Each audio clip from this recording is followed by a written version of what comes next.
Welcome to Regulate and Rewire, an anxiety and depression podcast where we discuss the things I wish someone would have taught me earlier in my healing journey.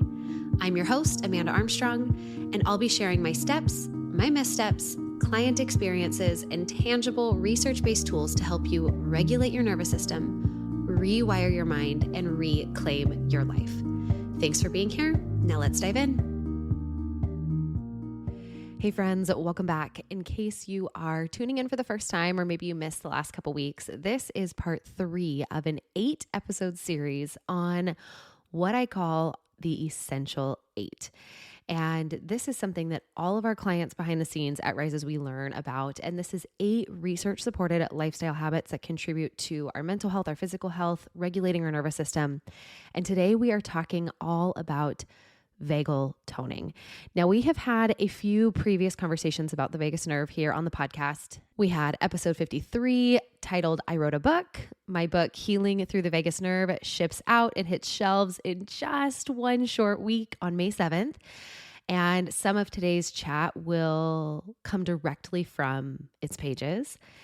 Episode 15 was titled, What is the Vagus Nerve? And that episode pretty comprehensively introduced the vagus nerve and answered the questions of what contributes to low vagal tone, how do you know how high or low your vagal tone is, how can you improve vagal tone, why it matters, the role it plays in regulation or dysregulation. And I don't want to make today a complete repeat of that episode, but I will cover some of those same things and then share more.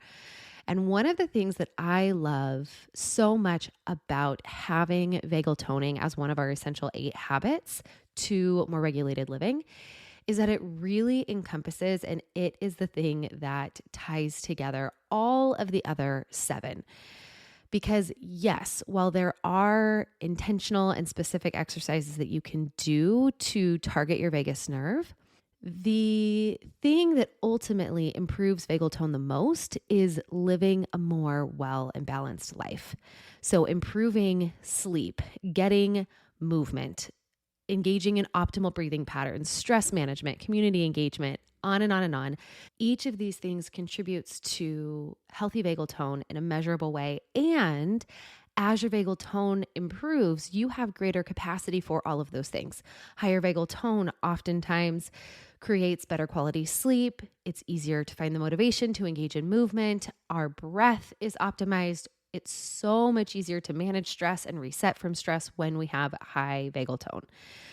Now, what we see often in various research studies is that individuals with anxiety and depression tend to have lower vagal tone. And vagal tone is the terminology that we use to reference how optimized, how healthy the vagus nerve is functioning. So, for example, think about muscle tone. High muscle tone, you assume that that muscle is fit, it's strong, it's able to do its job.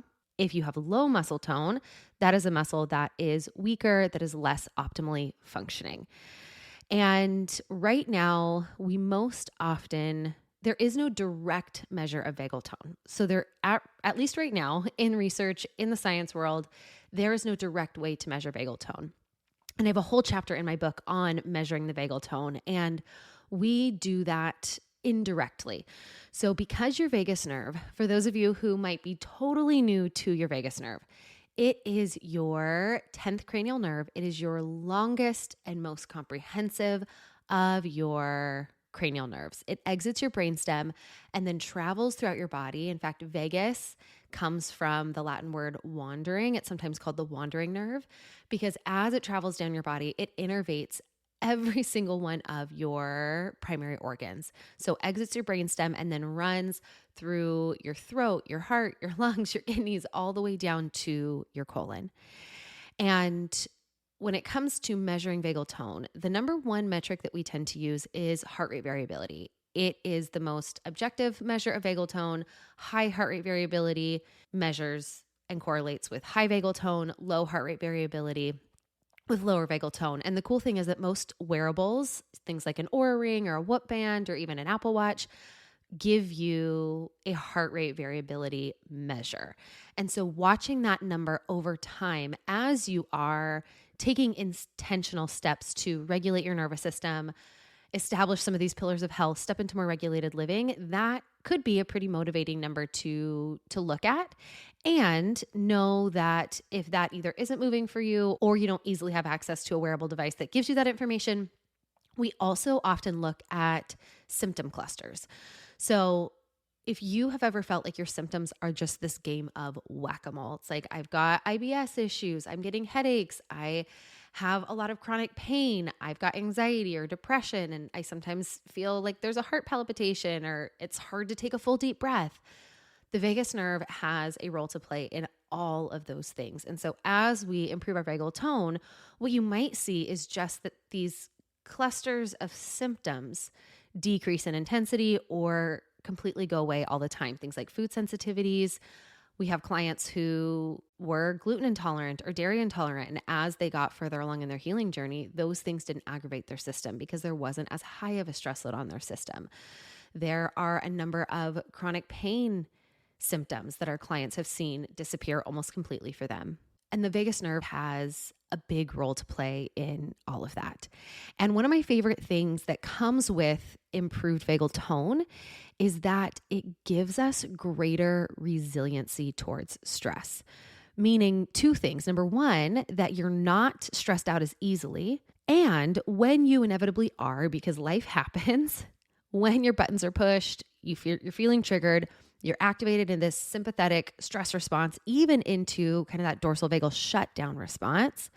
When there is higher vagal tone, it supports our system in resetting from stressful events more quickly. And this is in part because 80% of vagus nerve fibers are parasympathetic, meaning that is our rest and digest state, our social engagement state. So higher vagal tone gives you greater access to that green zone, that parasympathetic regulated state. Now let's rewind and even maybe repeat a little bit, just reiterating the answer to the question of what is vagal toning? When it comes to the mind-body connection and nervous system regulation, the vagus nerve is key. It is the superhighway that supports mind-body communication, and it oversees many of our important bodily functions. So the vagus nerve plays a role in stress, mood, immune response, digestion, heart rate, several other autonomic functions. And when the vagus nerve is optimal and functioning, just reiterating here, it has high vagal tone. And when it is not optimal, we say it has low vagal tone. And just like the way that you build muscle is by number one, minimizing injury, because when you are injured, you're not building muscle. And the second part of building muscle is by accumulating reps over time. We build vagal tone the same way by avoiding the things that contribute to low vagal tone, i.e. sedentary living, high inflammatory nutrition, chronic stress, lack of sleep. So we minimize those where possible, and by accumulating reps of activation over time. And there are specific exercises that activate and improve the tone of your vagus nerve, what I often call regulation reps. And these are particular exercises that you can build into your life on a consistent basis. We'll talk about some of those here. There's an entire chapter in my book, and I have a video demo for every single one of these exercises in the course that goes along with my book. And building some of these reps with frequency into your daily life, it's like doing, one bicep curl after another, after another, after another. Now, you may not notice a difference after a few days, a few weeks, even a few months, but over time, as you step in and embed these vagal toning practices into your life, they are going to make a difference. I also always put a plug in that because when you activate your vagus nerve, you're also activating your parasympathetic nervous system. Having the context for and experimenting with and figuring out the vagal toning exercises that your system responds best to is really great to have in your reactive toolkit, especially if you're somebody who struggles with anxiety, because that yellow zone of activation is that sympathetic nervous system state. And so in moments where you're feeling quite dysregulated, if you can have a few go-to exercises that activate your vagus nerve, it can oftentimes take the edge off that intensity to help you step into what you need next more intentionally.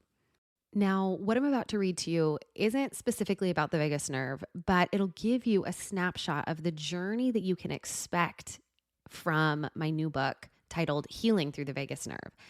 So, I want to take the next few minutes and just give you a sneak peek of what this book holds and read to you the introduction from my book. So, it begins. I'll never forget that feeling I had the first time one of my clients said, "Oh my gosh, I'm not broken. This all makes perfect sense." I have since seen this aha moment hit for hundreds of clients and it never gets old. I find it fascinating that most often it comes not from years of therapy or big life changes, but from simply beginning to understand how their nervous system works. Once the nervous system comes into focus, they realize their anxiety, their depression, and their symptoms are a natural result of their past lived experiences and current life stressors. This realization brings compassion and curiosity and paves the way for some of their deepest healing. I believe that nervous system regulation is the foundation to all other healing, not just because I witness it every day with my clients, but because of my own personal healing journey as well. There were many years I felt at war with my mind and body, and I didn't see a way out. When I finally got the courage to go to the doctor and ask for help, I wanted to better understand why I was struggling. Instead, like many of you have likely experienced, I left just a few minutes later with a prescription. When I made my way to a therapist, it felt helpful to talk through things. However, I often left thinking, well, now what? It felt frustrating to spend so much time talking about my struggles without having tangible tools to start feeling better. And I'm not bashing medication or therapy when I say that. There's a time and a place for most interventions. Different people need different things at different times, and I'm grateful for everything that supported me in my healing journey, medication and therapy, both for a short time. But my reality was that those two mainstream options left gaping holes when it came to the support and healing that I wanted and needed. I remember the feeling of not knowing where else to turn. Eventually, through countless hours of research, I found what I was missing: the connection between the mind and body. In the last decade of neuroscience and psychological research, we've learned that so much stress, trauma, anxiety, and depression actually lives in the body rather than in the brain. When it comes to the mind-body connection and nervous system regulation, the vagus nerve is key. It is the superhighway that supports mind-body communication, and 80% of those signals and information originate in the body. When the vagus nerve is optimal and functioning, overall mental and physical health improves in tangible and measurable ways. That means the nervous system, mainly the vagus nerve, is at the center of it all. As you begin to learn how this system functions, you can start working with it in powerful and tangible ways. The first part of this book focuses on building this understanding. Then it moves into a section header that says training the nervous system. And I'll continue. Imagine you're just arriving at the gym. You walk in and you see a 300-pound weight on the floor. Should you walk up to it without training and expect yourself to deadlift the 300-pound weight? Of course not. Most people wouldn't even try, and if you did, it makes sense that you might hurt yourself in that attempt. Yet so many people are doing the equivalent of trying to lift a 300-pound life of struggles and emotional distress with little to no training. No one taught you how to carry this load. So of course you're struggling. It feels hard, and it's not your fault. Just as you would train in the gym, there are powerful ways to train and leverage your physiology, your body, and your nervous system to influence and heal your psychology and your mind. There are ways to push back against your body's stress response in real time and increase your capacity to carry a heavier load. There are certain habits that hurt and others that heal. Knowing how your mind-body system works is the most powerful step in learning to work with it and eventually train with it instead of fighting against it. This is a big part of the active work in this book, specifically the exercises in Chapter 6. I am confident that the education and tools I share on those pages will help you take steps to improve your mental and physical health through this sort of nervous system training, not just because they've worked for me, but because I've seen and continue to see them work for hundreds of clients in their journey to reclaim their lives from anxiety and depression. When it comes to personalizing a plan to regulate your nervous system, training is all well and good. But again, just like at the gym, everyone starts at a different place and needs to keep their own limits and unique needs in mind when training. My goal for this book is not simply to share a list of vagus nerve hacks, but to help you understand and build a relationship with your entire nervous system. Your vagus nerve plays a vital role in that system, but there is no hacking your way to healing. Instead, I'll lay a foundation of education that will empower you to personalize the tools and practices taught in this book. Mental health looks different for everyone, and so will the solution. As I share what's worked for me and so many of my clients, I'll invite you to experiment and personalize it in a way that works for you. Now, there is a little bit more to my introduction, but I will end there.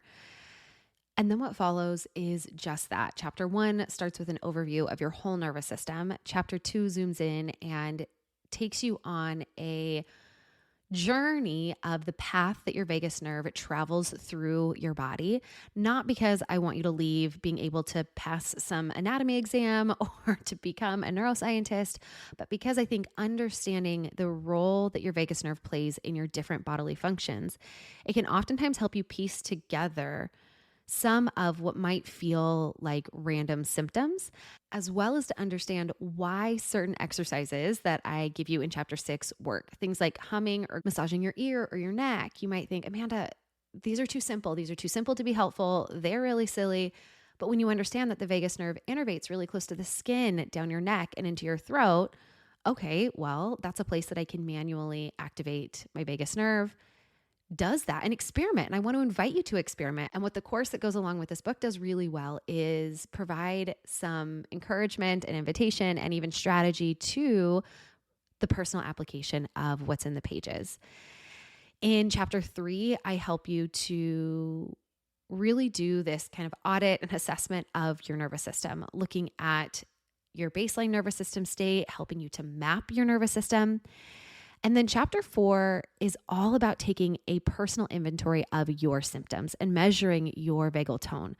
So for example, there is a chart on page 71 that talks about how you might experience things like heart rate variability, emotional regulation, cognitive function, energy levels, inflammation, respiratory functions, digestive functions differently if you have high or low vagal tone. And I know for me, when I was struggling, I checked a lot of these boxes for low vagal tone, even though I appeared to be a really, really healthy person. I was very, very fit, but I was also very, very chronically stressed, very chronically sleep deprived. I was diagnosed with ADHD at this time, and there's a whole section in the book where my professional experience is with anxiety and depression, but I have personal experience with ADHD. And so there's a section in the book that explores the role of nervous system dysregulation, chronic stress, trauma, the vagus nerve, and ADHD symptoms. And what ultimately led me to seek out support was actually because I couldn't stay awake in class anymore. And I just assumed it was an attention issue. And this is where it's kind of maybe a yes and. Maybe it was an attention issue. And I had extreme highs and extreme lows. There was fatigue and tiredness and then kind of like manic bursts of energy. And the vagus nerve is what I believe was at the heart of a lot of these kind of seemingly unrelated symptoms, but really came down to this common thread. And my guess is that if you have found your way to a podcast about anxiety and depression, either number one, you're a practitioner, you're a helper, or you're somebody who knows somebody who's struggling with anxiety and depression, amazing. I applaud you for being here. And I hope that what you learn here really supports you supporting them, or you're somebody who's struggling. And a lot of those things listed under low vagal tone sounded familiar. Just like I shared, they did for me for so long. And that's okay. What I need you to know is that vagal tone, just like muscle tone, it is not a fixed trait. And I expand on this a lot more in chapter 5, where there's a section on strategic healing. When it comes to nervous system regulation and improving vagal tone, there are components of both proactive and reactive regulation tools that we engage in. The proactive tools are these things that we're talking about in this Essential 8 series. And the goal is not to do them all perfectly, but rather to be strategic about what matters most, what matters for this season of your life. And on page 90, is this section about strategic healing. And I want to read it for you to give you the context of how different this healing journey, regulating your nervous system, can look and should look and needs to look for each and every person. And I talk a little bit about that in the section. So it reads, before establishing my full-time mental health coaching practice, I spent almost a decade as a personal trainer and wellness specialist, hence all the strength training analogies I use. I consistently and strategically created specific workout programs based on my clients' goals, their current fitness level, and lifestyle. I took into consideration any limitations they had and the resources that were available to them. These plans were strategic, but also flexible. Then things would be adapted and changed based on what we observed was working or not working for one reason or another as the client progressed. I apply the same process now to the anxiety and depression coaching that I do. Although there are many universals in how to improve both physical fitness and mental health, there is always a need for personalization and adaptation. I believe in strategic healing and in creating an intentional plan of action to achieve your goals. I'm also a healing minimalist. My goal for clients, both when I was with them in the gym and now in my current mental health practice, has always been for them to get away with doing as little as possible to accomplish what they want. I support clients in finding the tools and practices that are the most effective for them and want to help you do the same. To do this, you will need to use the research-supported practices that universally support nervous system regulation and intimately observe how each of these practices uniquely impacts you. The same way a comprehensive fitness program includes various categories of training such as strength, cardio, core, flexibility, and stability, a strategic and comprehensive nervous system program also consists of various categories of training. To start, I've simplified this into two primary categories, proactive and reactive. And if you've been on the podcast with me for a while, you've heard me talk about proactive and reactive tools. You improve vagal tone anytime the vagus nerve is activated, or you move towards a more parasympathetic nervous system state, or when you intentionally train stress resiliency, which we'll talk more about next week in our stress management episode. Improving vagal tone is a gradual process. Strategic healing is a major component to that. That comes from understanding how the vagus nerve operates and how to work with your physiology to build capacity, to regulate, and move towards healing.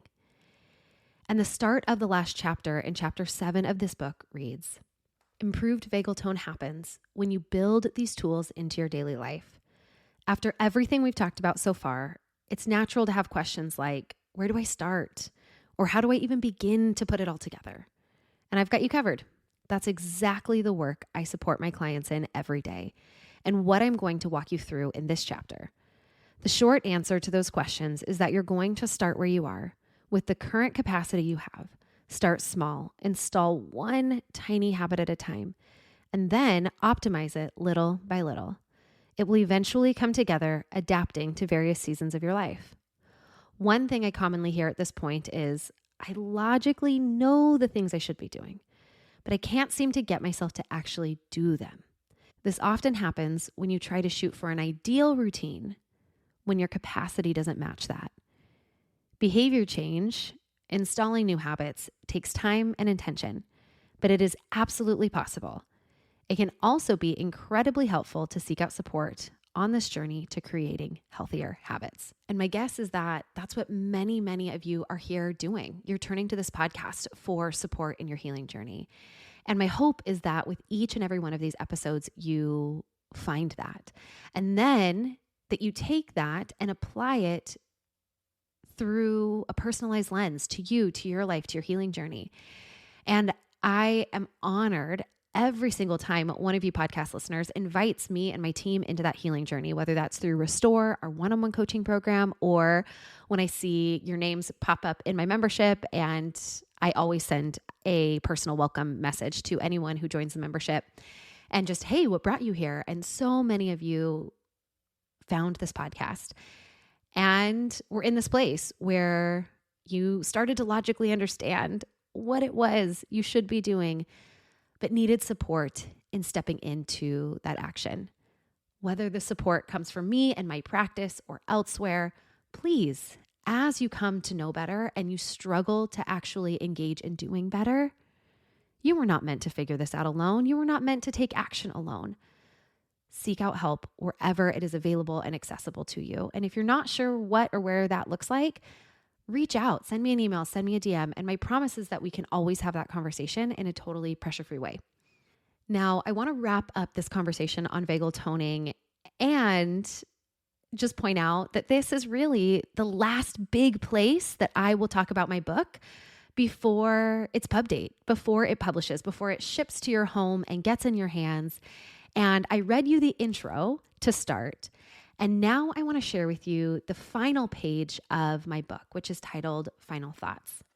And it reads, "From the beginning of this book, I've shared with you that my goal was to provide with you much more than a scientific understanding of your vagus nerve or a list of, quote, vagus nerve hacks.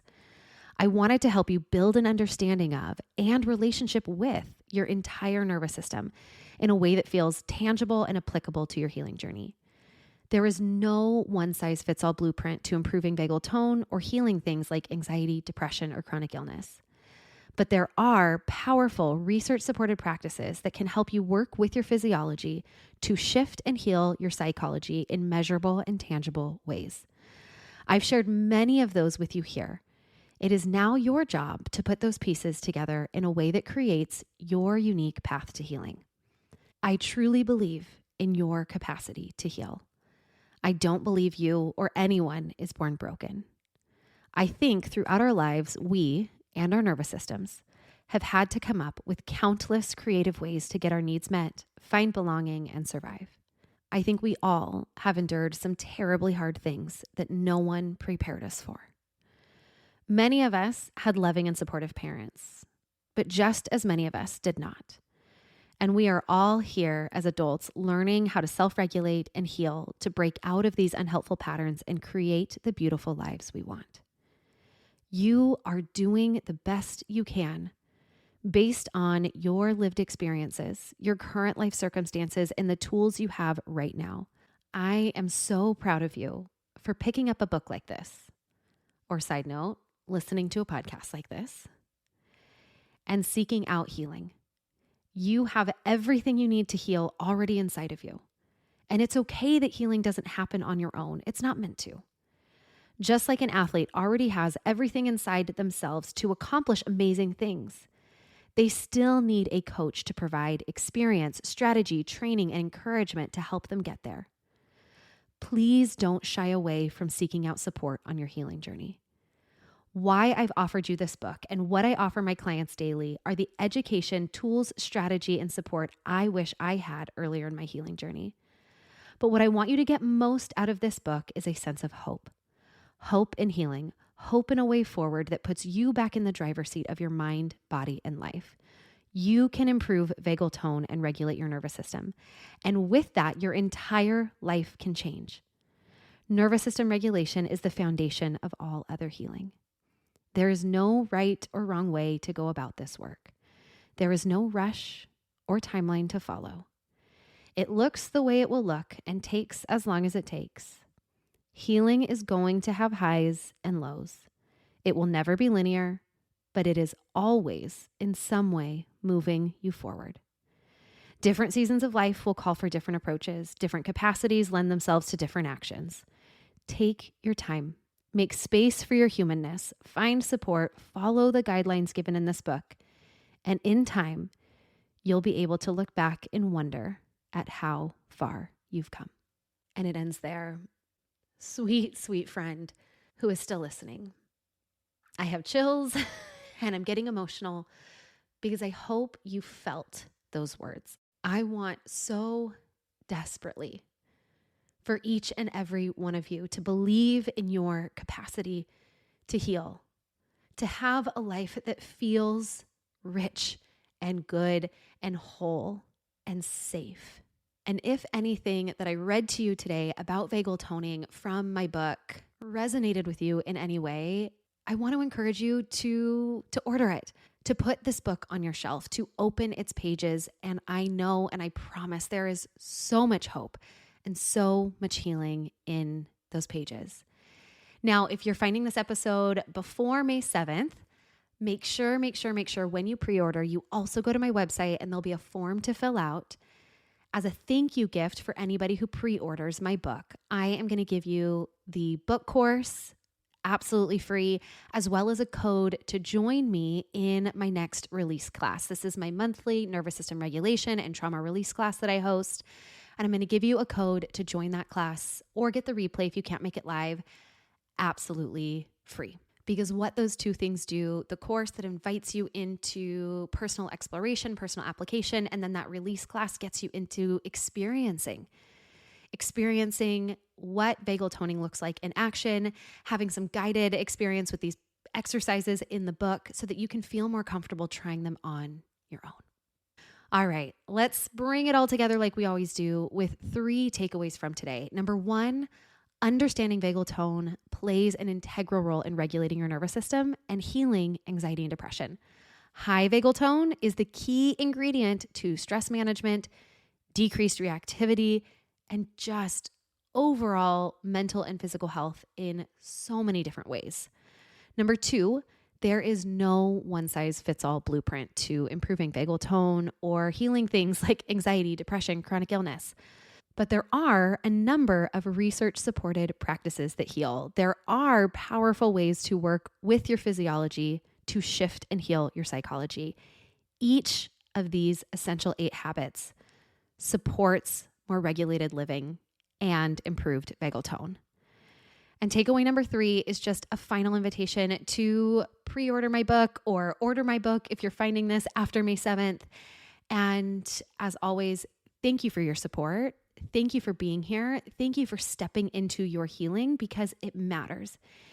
It matters for your life. It matters for your children. It matters for your neighbors, for your coworkers. It matters for the world. The steps that you are taking, and I see you in them. There are many, many days that feel hard. 2 steps forward, 1 step back. 5 steps forward, 50 steps back. Continue to engage in stepping towards and leaning in to your healing.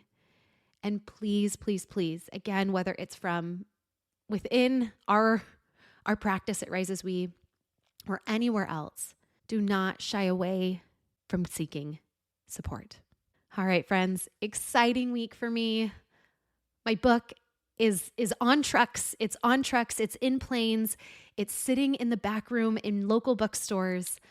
I cannot wait for you to get Healing Through the Vagus Nerve in your hands, in your homes. And until next time, friends, sending you so much hope and healing. Thanks for listening to another episode of the Regulate and Rewire podcast. If you enjoyed what you heard today, please subscribe and leave a 5-star review to help us get these powerful tools out to even more people who need them. And if you yourself are looking for more personalized support in applying what you've learned today, consider joining me inside Rise, my monthly mental health membership and nervous system healing space, or apply for our one-on-one anxiety and depression coaching program, Restore. I've shared a link for more information to both in the show notes. Again, thanks so much for being here, and I'll see you next time.